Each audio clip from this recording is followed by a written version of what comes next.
rehab's been going pretty well, thanks. I'm 7 weeks post-op, so got to ditch my crutches last week, which was pretty liberating in a lot of ways. I've been able to walk around a little bit more. In terms of sort of rehab and treatment, it's been pretty good. I still can see a physio a couple times a week, which has been great. So I've been heading into Cricket Victoria to do that. It's a good excuse to get out of the house. And yeah, I'm certainly very appreciative to Nick Adcock, who's been helping me out there. I chat to our Australian physio, Kate, fairly regularly as well, just on Zoom or FaceTime. So that's been cool to stay in touch with her. And then everything else is kind of pretty low key. So haven't really had to change anything too much, which has been good. So obviously we don't know when cricket's going to restart again, but in terms of timelines, like when would you be at a point, or when are you aiming to be at a point where if you had to play tomorrow, you could? What's realistic? Essentially 6 months or so. So I think that takes us to about the middle of September, give or take. So all things going well. Hopefully that's kind of like when I'll be fit and ready to play, depending on obviously the circumstances and what actually transpires there, but from a cricket point of view. But so I guess timing wise, it's actually been pretty fortunate for me from a selfish point of view, because I probably won't miss too much cricket. Would you have been pushing a little bit more had the world been normal? Would there be something in that you would have been pushing to be fit for, or was that New Zealand series probably the target anyway? Realistically speaking, I think the New Zealand series was the target. Obviously, there was the IPL exhibition games, which probably would have been on just about now, and then the 100 competition in England. But yeah, I mean, I'm not really sure when the 100 sits, whether that's been sort of still going ahead or not at this stage. But besides that, there wasn't really anything else that was feasible to aim for. So it was probably always going to be that New Zealand series.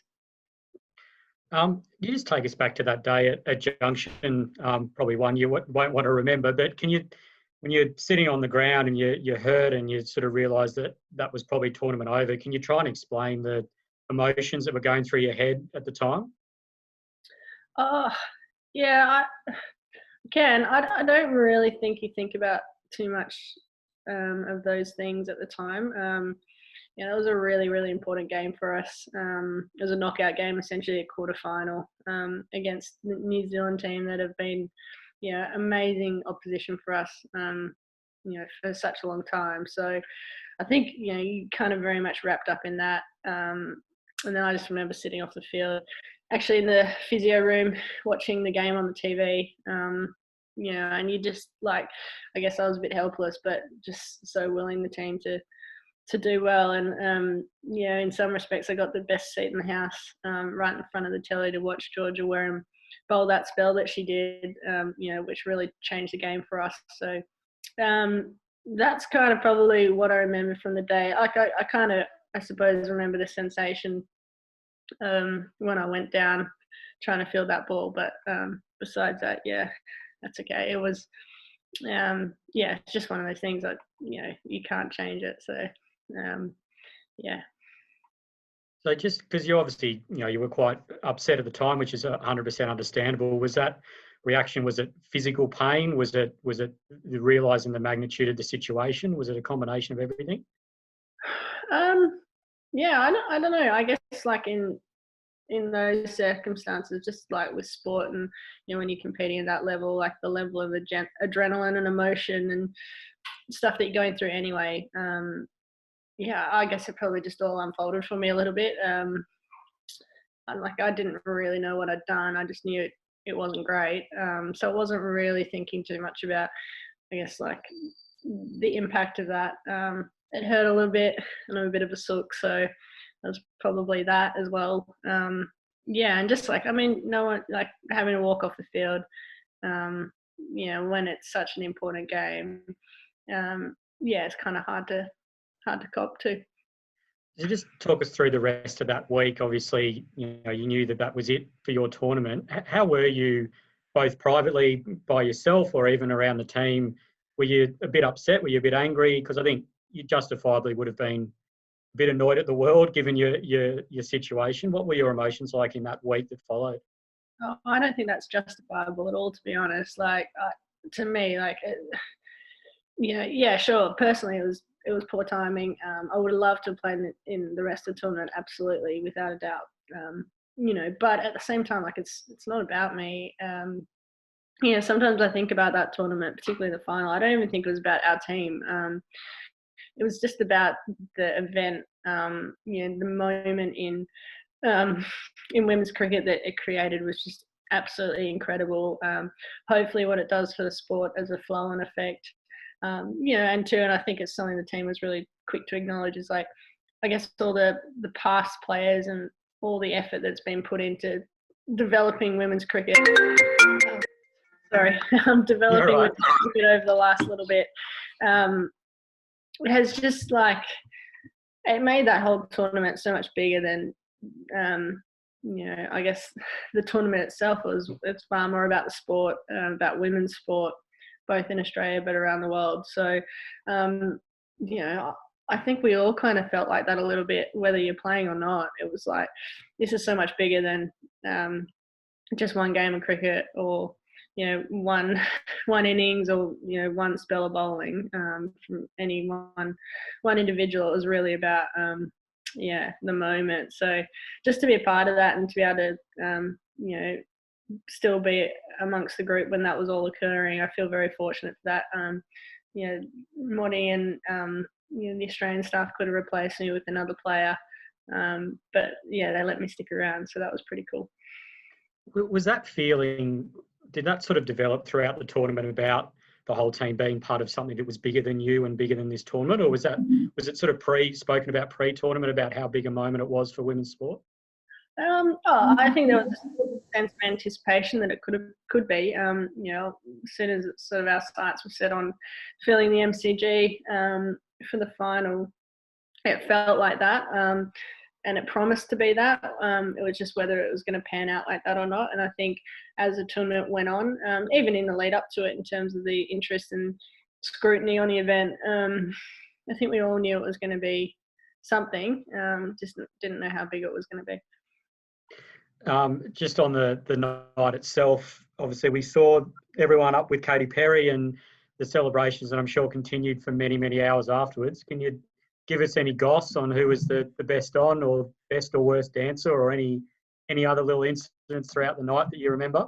I don't think it's really gossip. I think it was there for everyone to see that Sophie Molyneux, Molly Strano and Erin Burns probably embraced their stage presence more than anyone else in the team. And that probably carried on, to be fair, when the lights were turned out on the MCG. But it was a really special night. I think without a doubt the highlight was our change room was absolutely packed. There wasn't a spare square inch there for anyone to stand in because there were so many close family and friends and loved ones in the rooms that we got to celebrate that win with. And it was quite unique, really, because often you're overseas, competing, and the aftermath of a match becomes very insular in terms of spending it with the team and support staff. But this one was so unique because there were so many people there to support us, and we got to then share that with them in the change rooms till about 3 a.m. in the morning. So I think that was pretty cool. Just on the current global situation, I guess, and what it means for cricket. Obviously, with all the financial stuff, there's probably going to be a push when cricket returns to sort of focus on cricket that does drive revenue in order for cricket boards to get back to a situation that they want to be in. Do you hold any concerns in that sense that women's cricket might be pushed to the side a little bit? Because obviously, despite all the gains that have been made, men's cricket does drive more revenue. I actually think this whole period has been obviously incredibly challenging for most sporting bodies and organisations, and has thrown up a lot of I guess, means to evolve and adapt to the circumstances, and sporting organisations have had to really think on their feet and be a little bit like inventive around what they do with their competitions, and um, yeah, certainly like revenue and the health of the game financially is paramount to it continuing to exist. And that's true to any sport. But at the same time, I think the opportunity it presents is really interesting too, because certainly by all reports, it doesn't look like it's going to be particularly feasible for many international sporting teams to be able to travel to Australia in the near future. So I guess it puts a real spotlight on what we can do with the domestic products that we've got. Obviously, the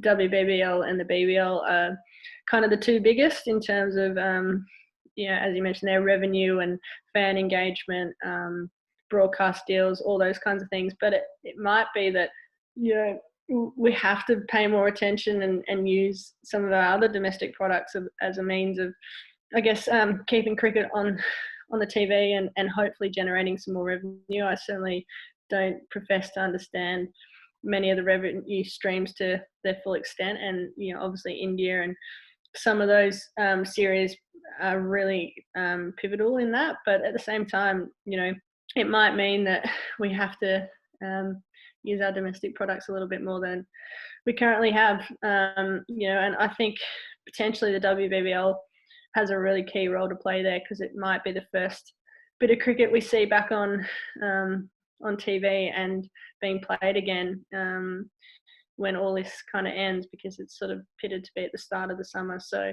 if that's the case, then that could be really important for broadcasting and, for the game and for fan engagement again. So, I think it's really interesting times, and there's no clear answer or, straightforward way out of it. But I think hopefully the silver lining is it'll make, the sport stronger and more, I guess, stable for a period to come. I guess, is it fair to say that this summer's, even regardless of coronavirus, given what happened in March, this summer's really important for women's cricket to sort of, that momentum gain to sort of take that to the next level? Oh, yeah. Look, I think you always want to build on progress. You never want to go backwards. We've set a pretty high bar now with that, but no one's going to forget that overnight, I don't think. There was 86,000 people at the ground that night. Hopefully all had an amazing time. There was also, hundreds of thousands that tuned in to watch, if not millions. So, I think it's just about reigniting that. I think we're very, very fortunate that we've got the WBBL up and running, and, not just for a couple of years, but 5 years now. So, it's a really strong and stable competition. I think the more that we can get people engaging with that, and certainly the success of the World T20 gives us an opportunity to do that. And as I said, like, it potentially being the first bit of cricket that's played, I mean, there's lots of opportunities there. I don't think that we're really at too much risk of losing that momentum. I think it's just that as best we can, we'd love to harness it and keep everything growing and developing at a rapid rate. But, maybe that might have to be a bit more realistic given, I guess, all the circumstances now. Just finally, just on that World Cup final, when you think of it, and I'm sure you've thought about it a bit over the last couple of months, what's your overriding emotion, and is there any sort of one thing you think about first, or any one memory that stands out? I think it's just this sense of, like, it's so surreal. Like, I think it's still surreal. It's probably surreal to a lot of players and people involved in it, that it actually eventuated. And then, like, you kind of fast forward a couple of months down the track, and we're kind of in this very strange position in the world now, and it's almost like it was meant to be. We scraped through to the final with that semi-final and the weather that was about, and then the girls went out and played arguably one of their best games of cricket ever, on the biggest stage that they've ever played on, which is a really true mark of character, I think, from the group. But also, just, I think it was just meant to be, and that's like, everyone loves a fairy tale in sport, and for us as the Australian team, it was certainly that, and to share that with the Australian public and everyone that's kind of supported us for so long has has made it a very special memory that I think that will be hard to top for a lot of people for a long, long time to come.